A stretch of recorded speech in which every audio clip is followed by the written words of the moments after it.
आप में से ऐसे कितने लोग हैं जिन्हें अकाउंटेंसी नाम सुन के ही बहुत ज्यादा डर है? आप में से ऐसे कितने लोग हैं जिन्होंने अभी तक अकाउंटेंसी की बुक ही नहीं खोली? और आप में से ऐसे कितने लोग हैं जिन्हें पता ही नहीं है कि मेरे अकाउंटेंसी के पेपर में किस तरह के क्वेश्चन पूछे जाएंगे और वो कितने मार्क्स के लिए पूछे जाएंगे और इनमें से मुझे कौन से क्वेश्चन की प्रैक्टिस करनी चाहिए जिससे मेरी एग्जामिनेशन जो है हाफ ईयरली की उसमें 4 चांद लग सके। तो आज की इस वीडियो में मैं यही बात करने वाला हूं, जहां पर मैं आपके हर एक दुख और दर्द को क्या क्लियर करने वाला हूं, जहां पे मैं आपको बताऊंगा कि आपकी हाफ ईयरली की प्रिपरेशन आपको किस तरीके से शुरू करनी चाहिए अगर आपने अभी तक प्रिपेयर करना शुरू ही नहीं किया है। तो चलिए वीडियो की शुरुआत करते हैं और समझने की कोशिश करते हैं कि हमारे अकाउंटेंसी के पेपर में हमें क्या ऐसी चीजें करनी चाहिए जिससे हम हमारे एग्जामिनेशन में एक अच्छा खासा स्कोर क्या कर सकते हैं। लेकिन वीडियो में आगे बढ़ने से पहले सबसे पहली चीज मुझे कमेंट करके ये जरूर बता देना कि आपको अकाउंटेंसी के कौन से ऐसे टॉपिक में बहुत ज्यादा दिक्कत होती है जिससे आपको बहुत ज्यादा घबराहट होती है और आपका जो कॉन्फिडेंस है अकाउंटेंसी के पेपर को लेकर वो गिरता हुआ दिखाई देता है। साथ ही साथ मुझे कमेंट करके ये भी बताइएगा कि अकाउंटेंसी के अलावा ऐसे कौन से सब्जेक्ट्स हैं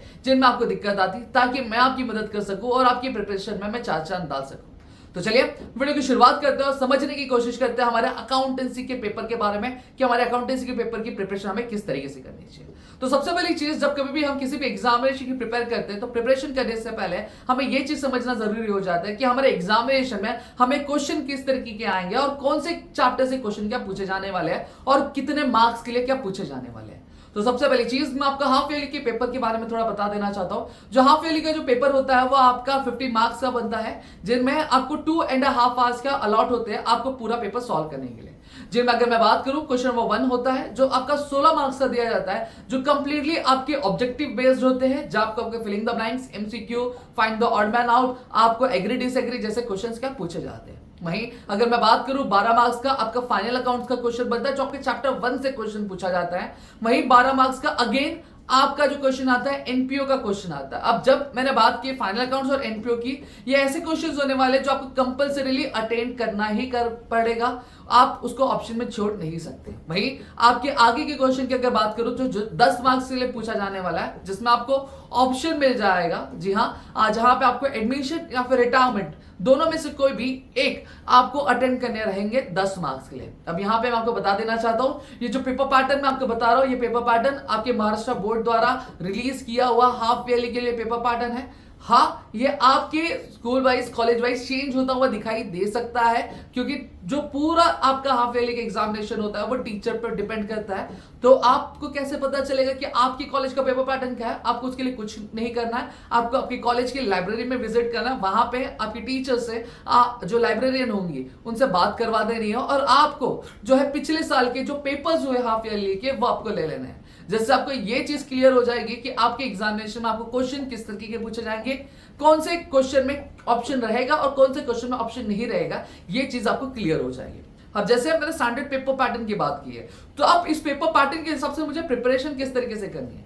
जब मैं यहाँ पे बात कर रहा हूं तो देखो, सबसे पहली चीज है कि 16 मार्क्स का मुझे यहाँ पे सीधा सीधा ऑब्जेक्टिव्स देखने मिल जा रहा है, जो मेरे स्टार्टिंग के 4 चैप्टर से पूछा जा रहा है। करेक्ट? तो सबसे पहले मुझे क्या करना है, मुझे टेक्सचुअल जितने भी ऑब्जेक्टिव्स है उन ऑब्जेक्टिव्स को मुझे कवर कर लेना चाहिए, क्योंकि जहां पे आप सम कवर करेंगे तो सम कवर करने में आपको 12 ही मार्क्स मिलेंगे और उसमें अगर कुछ गलती हो गई तो आपके मार्क्स सीधा सीधा काट दिए जाएंगे। लेकिन वही अगर आपने ऑब्जेक्टिव्स बहुत अच्छे से प्रिपेयर कर लिया और आपके ऑब्जेक्टिव सारे करेक्ट है तो आपके सीधे सीधे आपको 16 मार्क्स जो है वो आपको अलॉट कर दिए जाते हैं, यानी 50 में से आपके 16 मार्क्स तो ऐसे ही होंगे।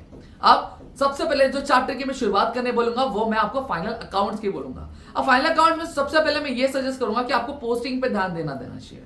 पोस्टिंग आपको किस तरीके से करनी चाहिए, आपको वहां पे 4 अकाउंट बनाने की जरूरत है। एक आपका ट्रेडिंग अकाउंट, एक आपका प्रॉफिट एंड लॉस अकाउंट, एक है पार्टनरशिप कैपिटल अकाउंट, अगर पार्टनरशिप कैपिटल और पार्टनरशिप करंट अकाउंट जो भी क्वेश्चन पे डिपेंड करता है, और बैलेंस शीट आपको बनाना आना चाहिए। अब यहां पे मैं आपको एक चीज कह दूं कि इसमें एडजस्टमेंट बहुत ही कॉमन एडजस्टमेंट पूछे जाते हैं। आपकी क्लोजिंग स्टॉक के एडजस्टमेंट आपको पूछे जा सकते हैं, आपको डेप्रिसिएशन का आएगा, बैड डेट्स आरडीडी वाले क्वेश्चन आपको पूछे जाते हैं। ये कुछ ऐसे कॉमन एडजस्टमेंट है जो बार बार एग्जामिनेशन में पूछा जाता है। लेकिन हाँ, इन एडजस्टमेंट में भी आपको समझना पड़ेगा कि एक क्लोजिंग स्टॉक का अगर एडजस्टमेंट आ रहा है तो किस तरह के एडजस्टमेंट आते हैं। सबसे पहले मैं आपको एक एग्जांपल देकर समझा देना चाहता हूं कि क्लोजिंग स्टॉक का 3 तरीके का एडजस्टमेंट बनता है। एक पहला होता है कि जहां पे आपको सीधा सीधा बोल दिया जाएगा कि जो क्लोजिंग स्टॉक का जो वैल्यू है वो इतना है, ठीक है।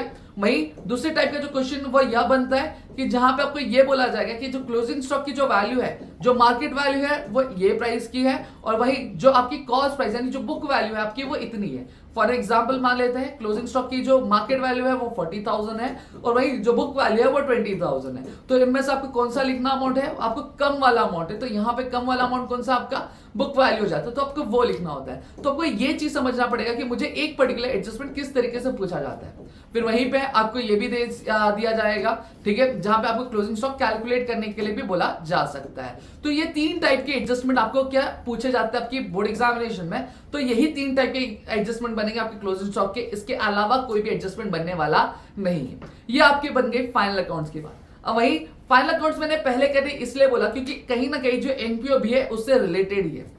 एनपीओ में भी बस वहां पे आपको अलग अलग अकाउंट नहीं, वहां पे आपको 2 बनाना है, एक आपको इनकम एंड एक्सपेंडिचर अकाउंट बनाना है और एक आपको बैलेंस शीट बनानी होती है। बैलेंस शीट में भी डिपेंड करता है आपको ओपनिंग बैलेंस शीट और कहीं कहीं closing balance sheet, sorry closing balance sheet आपको हमेशा बनाना है, लेकिन कहीं कहीं आपको ओपनिंग बैलेंस शीट भी बनाने बोला जा सकता है। मैं ये चीज भी क्लियर कर देना चाहता हूं कि बहुत सारे मेरे दोस्त हैं जिनको ये दिक्कत आती है कि सर ओपनिंग बैलेंस शीट कब बनाई जाती है।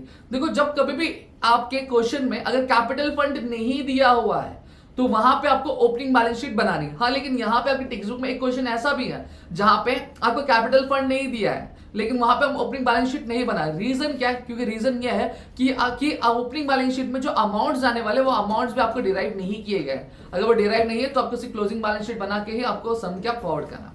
अब यहाँ पे एक थोड़े से टिप्स एंड ट्रिक्स मैं आपको दे देना चाहता हूं कि फाइनल अकाउंट्स और आपका एनपीओ में अगर कोई भी इनकम या फिर कोई एक्सपेंस जो इस करंट ईयर का है उसको ऐड करना है। अगर वो प्रीवियस ईयर का है, चाहे वो इनकम हो चाहे फिर वो एक्सपेंस हो, उसको माइनस करना है। अगर वो नेक्स्ट ईयर का यानी आगे आने वाले साल का इनकम या फिर एक्सपेंस हमने एडवांस में पे कर दिया है या फिर इनकम हमें एडवांस में मिल दी है तो उसको हमें क्या करना है, माइनस करें। ये चीज, ये ट्रिक आप ध्यान में रखना, ठीक है। अब बात करते हैं हम एडमिशन की। अब यहाँ पे जब आपके एग्जामिनेशन में ही है कि आपको एडमिशन या फिर रिटायरमेंट दोनों में से कोई एक अटेंड करना है, तो अब आप क्या करोगे, आप दोनों की प्रैक्टिस करोगे? नहीं, हमारे पास इतना समय नहीं है कि हम एडमिशन और रिटायरमेंट दोनों ही प्रैक्टिस करने के लिए बैठे।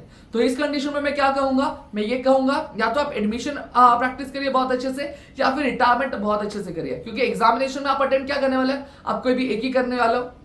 तो आपको या तो एडमिशन करना चाहिए या फिर रिटायरमेंट प्रैक्टिस करनी चाहिए, जिससे आपका एक पर्टिकुलर सम पे जो कंट्रोल होगा, जो प्रैक्टिस होगी वो बहुत अच्छे से होती हुई दिखाई देगी। ये चीज मैंने आपको पेपर पैटर्न के पॉइंट ऑफ से बता रहा। अब कुछ टिप्स मैं आपको दे देना चाहता हूं।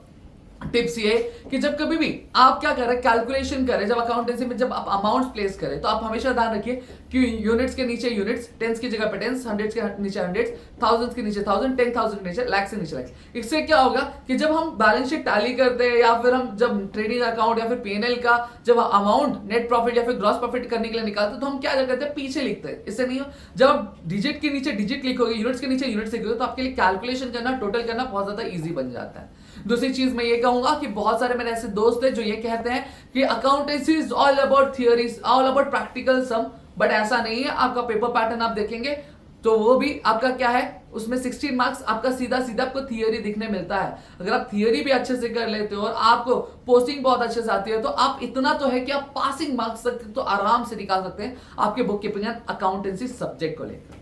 और जब आपका ये सारे टॉपिक्स आपको क्लियर हो जाए तो आप क्या कर सकते हो, आप प्रीवियस से कुछ क्वेश्चन सॉल्व करना चालू कर दो, जिससे आपके अंदर जो कॉन्फिडेंस हो वो बूस्ट होगा। एक और चीज मैं यहाँ पे कहूंगा कि जब पेपर आप सॉल्व करो या फिर सम आप प्रैक्टिस करो तो मैं यहाँ पे ये कहूंगा कि आप टाइमर लगा के करो। टाइमर लगा के इसलिए कह रहा हूं क्योंकि कई बार क्या होता है, बच्चों को सम आता है लेकिन टाइम की कमी पड़ जाती है क्योंकि उन्होंने टाइम के हिसाब से क्या प्रैक्टिस नहीं की थी और वो एक एडजस्टमेंट को बहुत ज्यादा टाइम दे देते या फिर एक सम को बहुत ज्यादा टाइम दे देते जिनसे उनका बाकी का पेपर छूट जाता है। तो ये प्रिपरेशन आपको अभी से करनी पड़ेगी। जब आप टाइमर लगा के अगर चीजें करोगे तो आपके लिए चीजें बहुत ज्यादा आसान बन जाएगी और आप इजिली क्या चीजें कवर कर पाएंगे।